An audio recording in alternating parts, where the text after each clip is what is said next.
Today, I want to describe my personal evolution with my use of social media.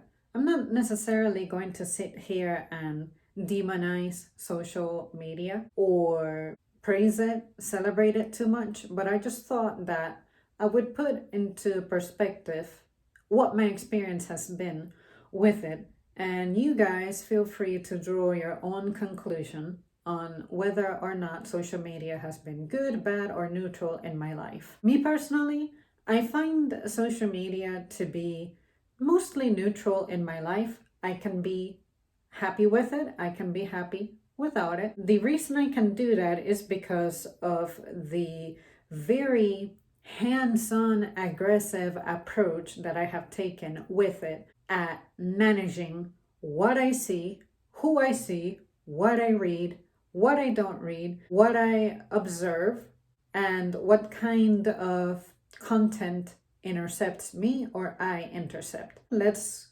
begin with when I began using social media. My earliest memory with social media has to be my MySpace account. I started it back in 2007, and I remember that I began it because people kept telling me that that's something they were using. And then I thought, I have heard of MySpace, but I cannot say I know what it is. So people were trying to say that is a way to message each other, but using a computer instead of using a phone. And at the time, I did not have a cell phone. My cell phone arrived in my life a little later, but it was around that time. Because I mean, it really wasn't necessary for me to have a phone from home. I had a landline, so why would I need that? And I was already an older person being at home by myself. When I tried MySpace, I liked that I could have an opportunity to talk to people who I wouldn't necessarily run into. And I thought this was a great way to stay in touch with people because I remember that my mom would very often say she wishes she still had contact with some people she knew when she was in college.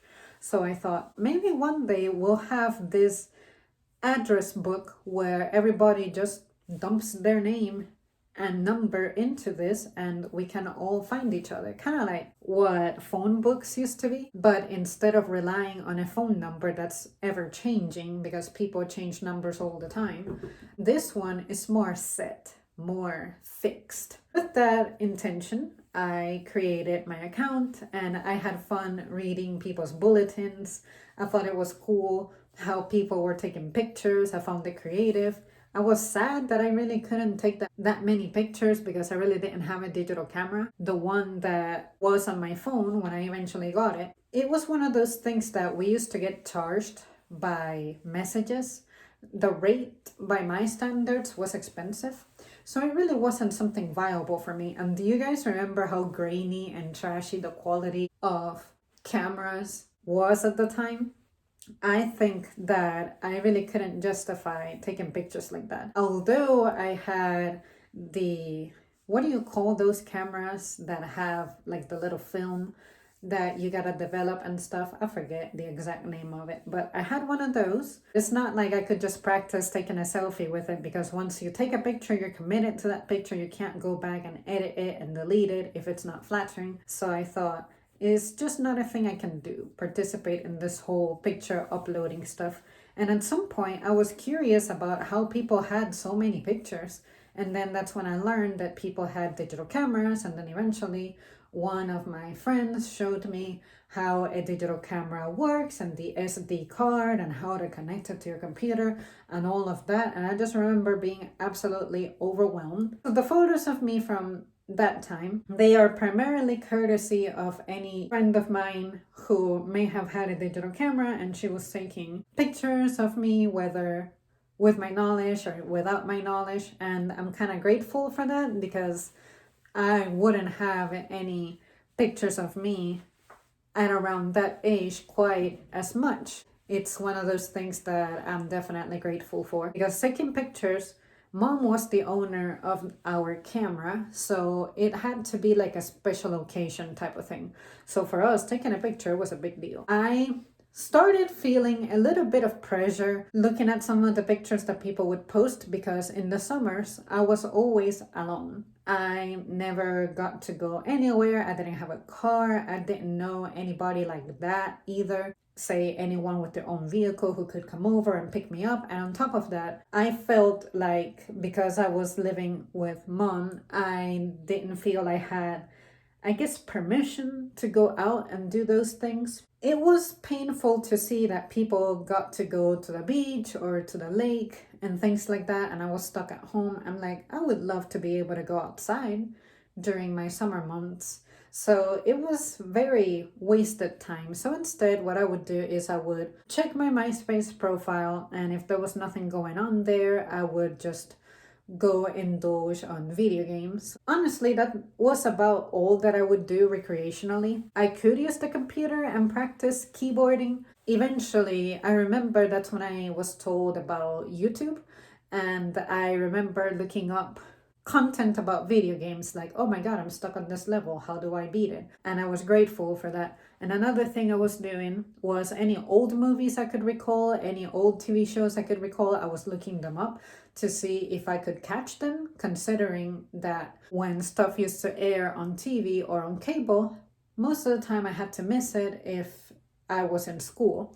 So there was stuff that I'm like, what was this show about? It's been so long since I've seen it. Let's see if it's still somewhere there. Or any movies from like the 80s that I may have remembered pieces of. And I'm like, let me describe who was the actor in the movie and what they were playing, and maybe can give me the name of the movie, something like that. Social media helped me discover other things that other people were thinking about just like me, but in my personal circle, I didn't know who was thinking like me.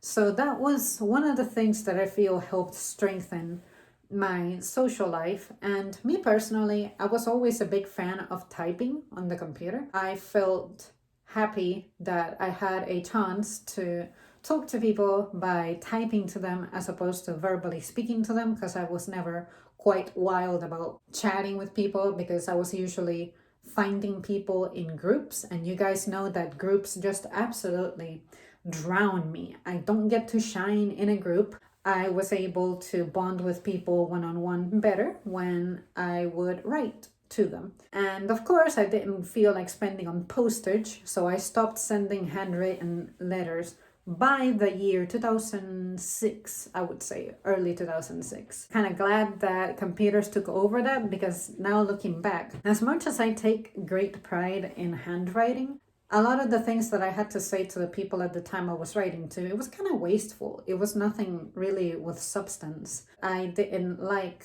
just how slow that communication process was. It was exciting to see a letter in the mailbox, but eventually I felt like I was getting more satisfaction out of digital correspondence than actual handwritten ones. And now, in the present day, I'm slowly but surely beginning to shift a little bit and be like, damn, I wish someone actually hand wrote to me, just so that I can confirm that they are physically able to write. In the year 2009, that's when I started my Twitter account, because there was a celebrity that I really looked up to who had started her own account, and I thought, what is Twitter and why is it coming up everywhere? And eventually I started seeing on TV, like, shows were saying, tweet at us at blah blah blah. I thought, maybe there is something to discover here. I was grateful for Twitter because I felt like it helped me get news faster, but also any news that I may be confused about, I feel like their comments section was giving me useful insight. And eventually I found it cool that there were people out there who shared my same opinions, also people who had completely different opinions. And as opposed to looking at that as a curse, I thought, wow, I'm fascinated by the people who may reference something else that I have never heard about, and I feel compelled to look up what they just mentioned and learn something new. And eventually my favorite thing was seeing that it served as a forum for people from all over to gather there and share stuff. I began learning about people from Europe, people in Asia, and that is something that I cannot say I had ever experienced before. It was nice to see that I could also tune into people who were learning English, and I vividly remember I had two online friends who were trying to learn English, and I was like, well, I'm pretty good at English. I know how to proofread very well. I have excellent grades in English for some reason. It seems to be one of my stronger subjects despite me not being a reader, but spelling and grammar was the one thing that I absolutely crushed. And I think it's because that's what mom used to teach. When she was a teacher in public schools, K through 12, she had a major in that type of thing. So maybe I must have inherited that or some crazy shit. But I was really gifted at that stuff. And I didn't even try. It's just something that stuck to me. And I enjoyed proofreading so much. It was my favorite thing to do in English classes. Eventually, I fell out with those folks. I want to say within 2 years or so. I don't really remember their names or their emails. I wish I did so I could maybe reach out now that I'm remembering them. I'm pretty sure that they must have fulfilled their quest to learning the language, because now we have so many tools on how to practice a new language, and that's something else that I want to say social media was pretty beneficial for. When it comes to Twitter, I enjoyed also the way that people would roast each other. People find Twitter stressful because of how people just behave in there. To me, Twitter was great and fine and cool up until the year 2016. I think that's when people began to get rude with one another, at least in my experience using Twitter. I remember that in the year 2012, it was usually celebrities who were getting dragged, like Justin Bieber.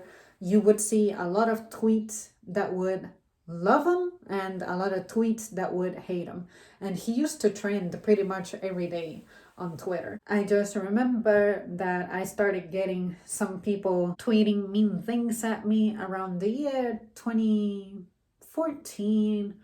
2015, definitely not, because for a while I was gone from the internet during 2015 because I broke my computer and my phone wasn't a smartphone, and my iPod, since I didn't have home internet, I couldn't use it as my internet access unless I was somewhere that had Wi-Fi. When I did not have access to the internet like that, honestly, what I would do was just write. That's when I continued to deepen my journaling. In a sense, I felt like I was missing social media for the way that it kept me up to date with news. During that year, 2015, I kept hearing about so many things happening, and I'm like, I know nothing about that, I swear, and this is why. So the year 2015 for me, it's lost. Late 2014 up until mid to late 2015, I was gone from the internet for more often than being present at all. Anytime something comes up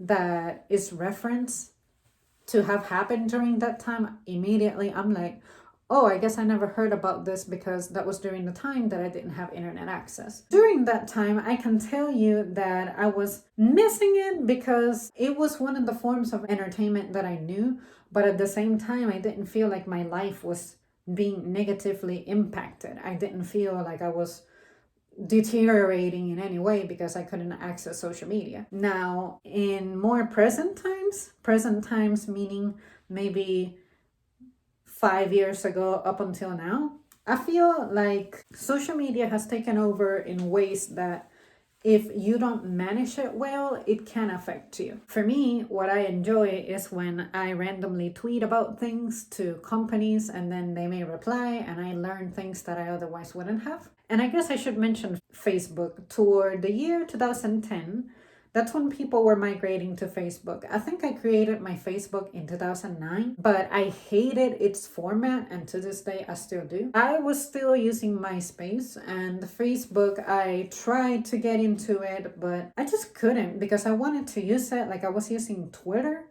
which is for microblogging. But then I felt like Facebook was only useful if I wanted to attach a picture to it, because at the time, Twitter only let you post one picture per tweet.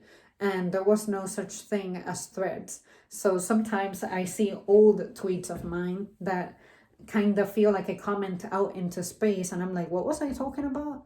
Because there isn't a thread. So I would imagine if I were able to go back to those days, I would see those tweets stacked up and I would know what the story was. And I think they only had like a 140 character limit as opposed to the, how many characters is it now? Like 270. So that was another thing. I had to get creative about what grammar sin to commit in order for it to fit into a tweet. In addition, with Facebook, I was seeing friend requests from people who I kept wondering why they're trying to friend request me. And then that's when I learned that some people out there are just freaking nosy. Even if I have had some sort of contact with you in person, in real life, it doesn't mean that I want you all up in my social media business. And my Facebook, it looks like I haven't updated it since 2018, but the reality of it is that I use it as my digital photo album tracker keeper type of thing, because I don't want all of my pictures on my phone,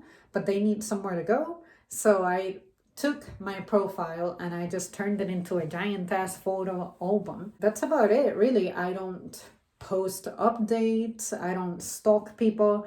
I only have like 120 people in my account, and little by little I keep making that number smaller, because I once per year I go through like a massive deletion type of thing. I'm like, I can't imagine a life in which I talk to you or you or you or you, so why are you here? When I get on Facebook, I can say that I do get a little frustrated by how spammy it looks. Some of the things that people post, I guess it's because they're playing games, like those stupid chain letters, emails that we would get back in the day. I don't like that stuff. I don't like clutter. I have not taken the time to really mute people on Facebook quite like I have done on YouTube or Twitter. But me personally, anytime someone asks me if I'm on social media, I always say, yeah, I'm on Twitter.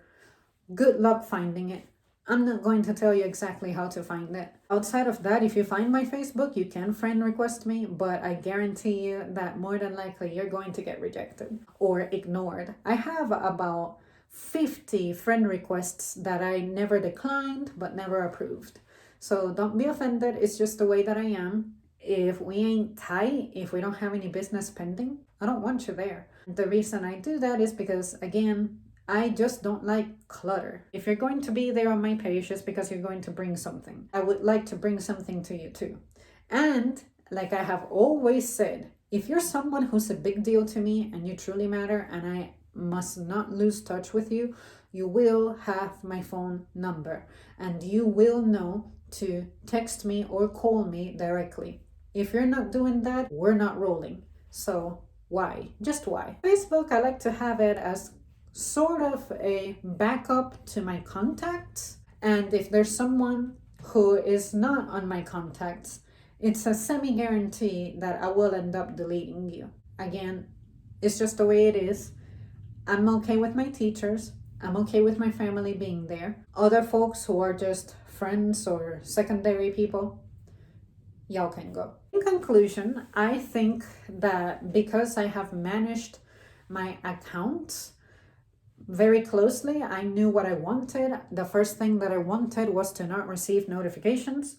I don't care. I like that I have to go out of my way to check my email, check my texts, check my Twitter, check my YouTube. And that's why some of you guys may not hear from me in the comments until 2 weeks, a month, a year after you have posted your comment, because I like to get around to things when I am ready to, when I have the time. I don't need my phone to be making noises and lighting up and exploded like some people have it. That shit just sickens me. It stresses me out. I'm not used to that noise. At home, it's always peaceful and quiet. So why on God's green earth would I have a device just blowing up like that? For what? And I want to say that I muted notifications back in the year 2014, something like that. Because I'm telling you guys, it just was not benefiting me in any way. And at some point, I determined that it's healthier for me to have my attention interrupted when it is warranted. For instance, on my phone, some people can text me and it won't make a noise, but some people can call me and you can bypass that. It's called the emergency bypass feature. Now, there are people who I have enabled texting and calling, and it's only like 5 people who I have given that to: a manager, my mom, and 3 other people who are close to me who I'm like, okay, you don't text me, but if you text me, it's usually a big deal. Let me enable the sound for you. But outside of that, if you can't make my phone ring, you can wait. I think that people who find themselves affected negatively by social media learn to not take things in there too seriously, and also do your part to, based on your character, your personality, what overwhelms you or what you're okay with. Mess with the settings on your phone. Be like, okay, social media is fun, but I gotta learn when to put it down and stick to it. Just be okay with not being bombarded with information all the time. Maybe if you absolutely need to have something feeling like a presence, look up a video on a skill that you don't know about and have it playing in the background, and you'll see that you'll be able to focus better. Me personally, when I'm doing things like dishes or cleaning the house, I love to either listen to music or listen to podcasts. If I'm not in the mood for music, at least a podcast is being educational and it helps me be focused, and it'll almost feel like I'm invested in social media. But there are people who simply hear their phone buzzing and they're like shuffling, looking for it. Sometimes my phone might make a noise, and if I recognize the tune and I'm like, okay, I know who that person is, I know what they're saying, I don't need to see it. They're like, you don't want to check your phone? You're not curious? And I'm like, no, I'm here and I'm with you. Why would I do that? So yeah, you guys, make sure that you monitor how social media is affecting you, and you'll see that it really can be a good, fun, useful tool, but you gotta do your work at managing it. It's not going to manage itself. It's probably gonna get worse unless you intervene and do something with it. So overall, I would say I can live with social media just fine, but I can also live without it. And I have gone a while not really posting anything. And Twitter, I just like the idea of posting memories. Say, if my friend did something funny or said something stupid, I like to tweet about it so that I can have a memory about it in the future. Other times I read up on what people are saying based on a topic that I'm interested in, and I may retweet it. But outside of that, it's like I can go days without really looking at what's happening on Twitter, but I may tweet out like a picture about Dusty or something because I like to participate on the Catterday trend. Social media, for me, it has not had a negative impact on me mentally. If anything, YouTube specifically, I feel like it has helped me grow, because I was quiet for so long and just so antisocial that you guys finding me and interacting with me, it brought me back to those days when I used to be present in forums before we had social media the way that it is now.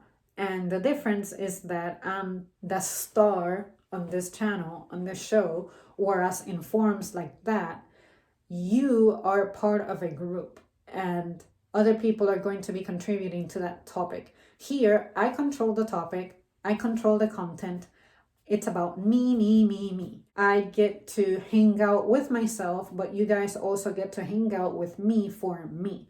Whereas when you're in forums, just like I said earlier, I don't do well nor shine in groups. Forums were beginning to feel like I was being drowned out. It's not that they were doing that to me on purpose, it's just that I wasn't fitting in with that squad anymore. So one day I just told myself, maybe one day I'll be able to have my own show. I'll be able to do my own thing and manage topics my own way. And eventually that's when one of my friends said what he said and encouraged me to start a YouTube channel, and here we are. I really think it's possible to conduct social media positively. Again, you just gotta do your work. Well, that's it from me, guys. Thank you so much for tuning in. Let me know how your experience with social media has been like. Do you think that social media is inherently bad? Or do you think it's just people having trouble managing it properly? I'll see you soon. I'm surprised that Dusty did so well. He usually bothers me when I stand up here.